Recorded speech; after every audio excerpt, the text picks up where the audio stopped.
Friends, welcome back to Nitya veg. तो आज इस वीडियो के अंदर हम करने वाले हैं पार्ट सेकंड MEG 7 की यूनिट 1 को हम कर रहे हैं। और हमने जो इग्नू के जो नोट्स हैं उनको हम हिंदी में डिस्कस कर रहे हैं। तो चलिए स्टार्ट करते हैं आज का वीडियो। तो हम बात कर रहे थे नॉन फिक्शनल प्रोज के बारे में कि जो इंडिया के अंदर इंग्लिश लिटरेचर के अंदर जो प्रोज डेवलप हुआ है उसकी बात हो रही है। तो आज हम बात करेंगे पोस्ट इंडिपेंडेंस प्रोज की। जो लास्ट वीडियो जो फर्स्ट पार्ट है उसके अंदर हमने प्री इंडिपेंडेंस पीरियड के अंदर कैसे इंग्लिश लिटरेचर के अंदर प्रोज डेवलप हुआ उसके बारे में पढ़ा, कौन कौन से राइटर्स थे जिन्होंने अपना अच्छा कंट्रीब्यूशन दिया है प्रोज डेवलप करने में इंग्लिश लिटरेचर में। तो आज हम पढ़ेंगे आफ्टर इंडिपेंडेंस कौन कौन से राइटर्स थे जिन्होंने अपना कंट्रीब्यूशन दिया। तो जो फर्स्ट पैराग्राफ है उसके अंदर बात हो रही है कि जो इंडिया के अंदर इंडिपेंडेंस के बाद में लिटरेचर में काफ़ी कुछ चेंज आया। पहले और बाद में इंडिपेंडेंस के जो इंडियन स्कॉलर्स थे उनकी जो बुक्स थी वो हिस्ट्री, इकोनॉमिक्स, रिलीजन और फिलोसफी पे काफ़ी बुक्स वगैरह लिखी गई, काफ़ी अच्छी अच्छी किताबें आई। और जो इनके अंदर मोस्ट फेमस जो वर्क्स था वो इंडियन फिलोसफी और रिलीजन पे वो राधा कृष्णन जी का था। इन्होंने फिलोसफी के ये टीचर थे। इन्होंने काफ़ी लीडिंग यूनिवर्सिटीज़ के अंदर इंडिया में भी और विदेशों में भी इन्होंने फ़िलोसफी के ऊपर अपने लेक्चर्स दिए। ये उसके टीचर थे और ये भारत के राष्ट्रपति भी रहे। इसके बाद में बताते हैं कि जो राधा कृष्णन जी थे वो एक बड़े ही अच्छे राइटर थे जिनके जो मेन जो वर्क्स थे उनमें एक वर्क आता है इंडियन फ़िलोसफी जो 1923 में पब्लिश हुआ और उसके बाद में जो उसका सेकंड वॉल्यूम था वो 1927 में आया। The Hindu view of life 1926 में पब्लिश हुआ। द प्रिंसिपल उपनिषद्स ये 1953 में आया। तो ये राधा कृष्णन जी की बात यहाँ पे की गई, उनके वर्क्स को डिस्कस किया गया। अब इसके बाद में इन्होंने की है खुशवंत सिंह जी की। खुशवंत सिंह जी को एक नॉवलिस्ट और एक जर्नलिस्ट के तौर पे ज़्यादा अच्छे से जाना जाता है। और इनके जो वर्क्स थे उनके अंदर ए हिस्ट्री ऑफ द सिक्स जो 2 वॉल्यूम्स में पब्लिश हुआ था 1963 और 1966 में। और जो इनके जो इम्पोर्टेंट जो सिग्निफिकेंट जो वर्क्स हैं लिटरेरी क्रिटिसिज्म पे, जो इंग्लिश लिटरेचर के अंदर जो इम्पोर्टेंट वर्क्स हैं लिटरेरी क्रिटिसिज्म पे वो पिछले 40 सालों में अपीयर हुए हैं, जिनके अंदर जो ऑथर्स हैं उनके वर्क्स हैं उनको क्रिटिकली क्रिटिसिज्म के करके उनको देखा गया है, उनके ऊपर वर्क्स लिखे गए हैं। और इसमें कृष्ण रायन का साहित्य ये थ्योरी 1991 में पब्लिश हुआ था। और एक जो लीडिंग क्रिटिक्स हैं इंडियन इंग्लिश लिटरेचर के अंदर वो है मीनाक्षी मुखर्जी, KR श्रीनिवासन अय्यर, नरसिम्हा और MK नायक। और इसके बाद मीनाक्षी मुखर्जी की बात की गई कि ये अनदर इम्पोर्टेंट क्रिटिक है जिनका वर्क है द ट्वाइस बोर्न फिक्शन। ये डिवोटेड है इंडियन इंग्लिश फिक्शन को। और इसके बाद में जो उनका दूसरा जो वर्क है रियलिज्म एंड रियलिटी 1985 में ये पब्लिश हुआ। इसके अंदर इन्होंने स्टडी की है कि कैसे जो इंडियन लैंग्वेजेस है उसके अंदर जो नॉवल है उनकी ग्रोथ हुई है टाइम टू टाइम। अब इसके बाद में जो नेक्स्ट जो पैराग्राफ दिया गया है उसके अंदर बात हो रही है कि नॉन फिक्शन प्रोज के अंदर 30 बुक से भी ज़्यादा अपीयर होती है। हर साल 30 से भी ज़्यादा बुक्स निकलती हैं इंडियन इंग्लिश लिटरेचर में, जिनके अंदर बायोग्राफीज़ भी होती है, ऑटोबायोग्राफीज़ भी होती है, ट्रैवलॉग भी होते हैं, हिस्टोरिकल एंड कल्चरल स्टडीज़ और सोशल क्रिटिसिजम्स भी होते हैं। अब यहाँ पे इन्होंने बात करी है नीरज चौधरी की। ये इन्होंने जो बुक्स लिखी हैं उनके बारे में डिस्कस हो रहा है, उनके वर्क्स को। ये कहते हैं कि उन्होंने हर तरह की बुक लिखी है अपने लाइफ टाइम में नीरज चौधरी जी ने। और जिसके अंदर ये डिस्कस कर रहे हैं कि the autobiography of an unknown Indian जो कि 1951 में पब्लिश हुई थी। ये इनका मोस्ट फेमस वर्क था जो कि ऑटोबायोग्राफिकल मोड में है। और जो इनके जो सिक्वल आए हैं आगे जो वर्क्स के वो भी ऑटोबायोग्राफिकल मोड में ही लिखे गए हैं। दे हैंड क्रिएट एन आर्क 1987 में। और इनकी जो सेकंड बुक है पैसेज टू इंग्लैंड ये एक ट्रैवलॉग है। और इनकी जो बुक्स हैं वो हिस्ट्री, इंडियन की हिस्ट्री, कल्चर, रिलीजन और इंडियन सोसाइटी के बारे में जो बताती है। द कॉन्टिनेंट ऑफ सर्की 1966 में, द इंटेलेक्चुअल इन इंडिया 1967 में, Hinduism a religion of life by 1979 में, and three horseman of new apocalypse 1997 में।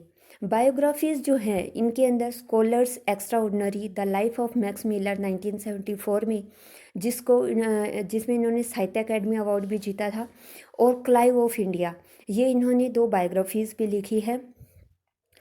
ही रिवेल्ड इन प्रोवोकिंग कंट्रोवर्सी, और जो इनके वर्क्स हैं इनमें थोड़ी कंट्रोवर्सी भी रही है, क्योंकि जो इनके जो विचार थे, एक ये ब्रिटिश रूल का समर्थन करते थे, और जो इंडियन सोसाइटी के अंदर जो भी गलत चीज़ें हैं उनको ये फैक्ट के आधार पर उनका क्रिटिसिज्म करते थे। तो इसलिए इनके जो वर्क्स हैं वो थोड़े लॉन्ग भी है, कॉम्प्लेक्स सेंटेंसेस का भी यूज़ करते हैं, और एल्यूजन्स भी हैं, डिफ़िकल्ट वर्ड्स भी है, और ज़्यादा रीडेबल नहीं है। लेकिन जो इनका ज़्यादातर जो क्रिटिसिज्म इन्होंने किया है इंडियन सोसाइटी का, वो फैक्ट्स पे बेस्ड है, और इनकी जो बुक्स हैं उनको कोई भी जो सीरियस स्टूडेंट हैं इंडियन लिटरेचर और कल्चर का, वो इन्हें इग्नोर नहीं कर सकता। ये बात सेकंड पैराग्राफ में बताई गई है सब। अब इसके बाद में हम बात करते हैं थर्ड पैराग्राफ की। अब जो नेक्स्ट पैराग्राफ है इसके अंदर बात हो रही है कि ये जो पोस्ट इंडिपेंडेंस ईरा के अंदर नॉन फिक्शनल राइटिंग्स थी, उसके अंदर एक इम्पोर्टेंट राइटर की बात होती है, और वो राइटर हैं वेद मेहता जी, जिन्होंने 18 बुक्स लिखी थी। और इनके अंदर जो एक ही बुक थी जिसका नाम था डिलिक्वेंट चाचा, जो कि एक नावल थी। ये अब इनके लाइफ के बारे में थोड़ी हमें जानकारी मिलती है कि ये लाहौर में पैदा हुए थे 1934 में, और ये 4 इयर्स की एज में ही ब्लाइंड हो गए थे, और इसलिए इन्होंने स्पेशल स्कूल्स जो थे बॉम्बे के, वहाँ इन्होंने स्टडी करी थी। और जब ये 15 साल के थे तो ये अमेरिका चले गए, और वहाँ के जो ब्लाइंड स्कूल था अरकानसास स्कूल, वहाँ पे इन्होंने स्टडी करी। इसके बाद वो यूएस और ब्रिटेन गए, जहाँ पे इन्होंने एमए की डिग्री ली ऑक्सफोर्ड यूनिवर्सिटी से, बीए की डिग्री ली, और एमए इन्होंने किया था हार्वर्ड यूनिवर्सिटी से। अब इसके बाद में इन्होंने इनकी लाइफ के बारे में बताया गया है, और ये कहते हैं कि जो इन्होंने ब्लाइंड होते हुए भी इन्होंने द न्यू यॉर्कर को 1961 में इन्होंने एक स्टाफ ज्वाइन किया था। और इनके जो फर्स्ट जो ज़्यादातर जो वर्क्स हैं वो पहले इसी में अपीयर हुए थे। इनकी जो फर्स्ट बुक है फेस टू फेस 1957 में आई थी, और ये एक बायोग्राफिकल थी। हिज नॉन फिक्शन इंक्लूड्स ए ट्रैवलॉग, और जो इनके नॉन फिक्शन वर्क है उनमें ट्रैवलॉग है वॉकिंग द इंडियन स्ट्रीट्स 1961 में, the fly and the fly bottles 1963। ये इनके जो इंटरव्यूज़ इन्होंने दिए थे ब्रिटिश इंटेलेक्चुअल्स को, and the new theologian and attempt to elevate the idea of Christian theology coping with this secular world. ये एक वर्क है जिसके अंदर इन्होंने क्रिश्चियन थियोलॉजी को के ऊपर अपने आइडियाज़ दिए हैं। तो इस तरह से ये इनकी कुछ वर्क है। और आगे है John is easy to please, इसके अंदर इनके बेस्ट एसेज हैं लिटरेरी क्रिटिसिज्म के। और इसके आगे ये कहते हैं he is now at work on an auto, अब ये एक ऑटोबायोग्राफिकल सीरीज़ पे काम कर रहे हैं, कॉन्टिनेंट ऑफ एक्साइल। और इसके जो फर्स्ट 5 वॉल्यूम हैं, डैडी जी, मामा जी, वेदी, the ledge between the streets and the sound shadows of the new world, जिनके अंदर इनकी फैमिली, इनके चाइल्डहुड और इनकी जो लाइफ जो थी अरकानसास के अंदर, उसके बारे में हमें जानकारी मिलती है, उसके बारे में इन्होंने डिस्कस किया है। अब इसके बाद में द स्टोलन लाइट, इनकी जो पमोना कॉलेज कैलिफोर्निया के अंदर जो इनका एक्सपीरियंस रहा था उसके बारे में ये बताते हैं। And his attempts to move on equal terms with his sighted college fellows, और जो स्टोलन लाइट है इसके अंदर इन्होंने जो ये इनके जो बाकी जो कॉलेज के फेलो थे जो देख सकते थे उनके साथ ये इक्वल, उनके बराबर बन के रहना चाहते थे, उनके जैसा बनकर रहना चाहते थे। इसके लिए जो ये अटैम्प्ट, जो इनकी कोशिश थी, उसको इन्होंने यहाँ पे हमें उसके बारे में जानकारी मिलती है, इन्होंने बताया है। अब इसके बाद में कहते हैं कि 32 years separate the stolen light from his first autobiographical book। अब जो इनकी द स्टोलन लाइट, जो ये फर्स्ट ऑटोबायोग्राफिकल बुक थी, और ये जो बुक थी ये फेस टू फेस, जो इनकी फर्स्ट बुक आई थी उसके 32 साल बाद आई। जो वेद मेहता जी थे वो उनका जो स्टाइल था लिखने का और जो करेक्टर्स थे इनके राइटिंग्स के, वो सब मैच्योर हुए, ग्रो हुए इस समय, इस टाइम पीरियड में।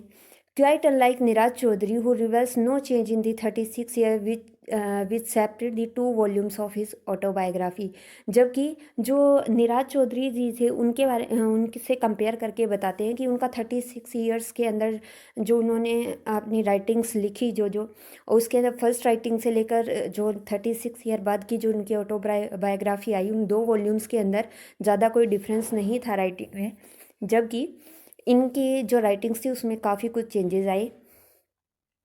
His first book avoided mentioning his disability, now he stated it plainly. अब ये उनकी जो डिसेबिलिटी थी कि वो देख नहीं सकते थे, उसके बारे में ही बताया गया है कि उनकी जो किस तरह से वो अपने शुरू की जो उनके वर्क्स हैं उनमें वो बताते हैं कि अपनी जो डिसेबिलिटी है उसको किस तरह से देखते हैं, किस तरह से अपने वर्क्स में लिखते हैं उसके बारे में। और जो बाद में जो उनकी ऑटोबायोग्राफी आई उसमें वो अपनी डिसेबिलिटी के बारे में क्या सोचते हैं, जो 2 पॉइंट ऑफ व्यू है जो उसमें चेंज आया है उसके बारे में बात हो रही है। और इसके बाद में कहते हैं कि walking the Indian streets, visual details such as the colour of the persons cloth, the stolen light is based on felt experience and his prose conveyed beautifully as in his descriptions of the new students intention initiations in at panorama college. और कहते हैं कि walking in the Indian streets के अंदर जो इन्होंने जिस तरह से वर्णन किया है वो ऐसे है जैसे कि कोई एक व्यक्ति जो देख सकता है, जो वो चीज़ों को कितनी ब्यूटीफुली एक्सप्लेन कर सकता है, उसी तरह से इन्होंने चीज़ों को एक्सप्लेन किया है कि लोगों ने कपड़े किस रंग के पहन रखे हैं और चीज़ों के बारे में बड़ा ही अच्छा उन्होंने डिटेल दी है। अब इसके बारे में बात हो रही है कि in spite of being an autobiography, Ved Mehta's later work is not one sided, we get a complete picture of the narrator, his good as well as bad qualities. The streak of selfishness present in Ved Mehta's love affairs and friendship at college is revealed. अब यहाँ पे ये कहते हैं कि जो वेद मेहता जी है, जो उनके वर्क हैं वो सिर्फ ऐसे नहीं है कि वो उनकी एक ही साइड को शो कर रहे हैं, भाई उन्होंने अपने आप को सिर्फ अच्छा ही अच्छा दिखाया है, या जो ब्लाइंड है उससे वो कैसे अपने आप को ब्लाइंडनेस से ओवरकम करना चाहते हैं, उन चीज़ों को दिखाया है। ये कहते हैं कि उनकी दोनों साइड उसकी कंप्लीट पिक्चर नरेटर की नज़र आती है उनके वर्क्स में, उनके ऑटोबायोग्राफीज़ में। उनके जो गुड क्वालिटीज़ है, इसके साथ साथ उनकी जो बैड क्वालिटीज़ है उनके बारे में भी इन्होंने बोला है। उनके जो लव अफेयर्स हैं, फ्रेंडशिप्स हैं कॉलेज के अंदर, उन सबको भी इन्होंने बड़े अच्छे से हर चीज़ अपनी बताई है, चाहे वो अच्छी है चाहे बुरी है। Many persons better known in other walks of life have written their memoir. अब कहते हैं कि ज़्यादातर काफ़ी लोग हैं, many persons better known in other walks of life have written their memoir, such books present fresh glimpses of less known facts of the life in India. अब ये कहते हैं कि जो अपनी लाइफ की मेमोर्स को लिखते हैं जो लोग, उसमें हम बात करते हैं नेक्स्ट ये जो पैराग्राफ है, Sheila Dhar's here is someone I had like you to meet. 1995 में इनका ये वर्क आया था। इसके अंदर इन्होंने इंटरटेनिंग एनेक्डोट्स ऑफ म्यूजिशियंस, इसके अंदर इन्होंने बड़े ही अच्छे से, मतलब इन्होंने अपनी लाइफ के जो मेमोर्स हैं उसको इंक्लूड किया है। Moosa Raza's of nawabs and nightingales gives us insight into the life of an IAS officer posted in a small town. अब मूसा राजा का ये वर्क है ऑफ नवाब्स एंड नाइटेंगल्स, 1995 में आया, और इसके अंदर इन्होंने एक आईएएस ऑफिसर की जो लाइफ होती है एक स्मॉल टाउन के अंदर, कैसे वो पोस्टेड है और कैसे उसकी लाइफ है उसके बारे में बताया गया है। आर के लक्ष्मण की जो इंडिया के जो बेस्ट कार्टूनिस्ट हैं आर के लक्ष्मण, उनकी एक ऑटोबायोग्राफी है द टनल ऑफ टाइम, 1998 में आई। Many established novelist have publish their autobiographies. Nayantara Sahgal prison and chocolate cake which appeared before her novel was followed by from fear set free, 1962 में। Are के नारायण ने लिखा है माई डेज, 1975 में। रस्किन बॉन्ड की autobiographical work है जिसका टाइटल है scenes from a writer's life, a memoir. The lamp is lit leaves from a journal. P Lal जो पोइट हैं और ट्रांसलेटर हैं, इन्होंने अपने नियर डेथ एक्सपीरियंस को लिखा है लेसन्स में, 1991 में ये पब्लिश हुई थी। और CD नरसिम्हा ने लिटरेरी क्रिटिक्स जो हैं इन्होंने इंडियन इंग्लिश लिटरेचर की स्टडी को प्रमोट किया है। और अपनी जो ऑटोबायोग्राफी है an for nobody, autobiography of an English teacher, इस जो 1991 में इन्होंने पब्लिश की, नरसिम्हा जी ने अपना जो वर्क है उसके अंदर इंडियन इंग्लिश लिटरेचर को प्रमोट किया है। और इसके अंदर इन्होंने एक इंग्लिश टीचर की ऑटोबायोग्राफी लिखी है। मनोहर मालगोंकर जी ये नॉवलिस्ट हैं, इन्होंने बायोग्राफीज़ लिखी हैं इंडियन हिस्ट्री में, such as Kanhoji Angre, Maratha admiral and Chhatrapati of Kolhapur. तो ये जो पैराग्राफ है इसके अंदर ये जो कुछ राइटिंग्स हैं और राइटर्स हैं कि कौन से राइटर्स ने कौन कौन सी वर्क्स लिखी हैं, और ये मेमोर हैं कि अपनी कुछ समय की कोई जो एक्सपीरियंस रहे हैं उनको इन वर्क्स में इंक्लूड किया जाता है। तो ये मेमोर्स हैं जो आप जब भी आंसर अटैम्प्ट करें तो आप राइटर्स और इनके ये वर्क्स को लिख सकते हैं साथ में। तो चलिए आज की वीडियो में इतना ही।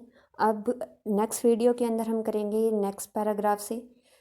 होप सो आपको सब कुछ समझ आया होगा और आपके एग्ज़ाम के लिए भी हेल्पफुल रहेगा, क्योंकि अगर आप चीज़ों को समझ लेंगे तो फिर आपके लिए लिखना भी आसान हो जाएगा। चलिए इसी के साथ मिलते हैं नेक्स्ट वीडियो में। Till then keep practising. Thank you.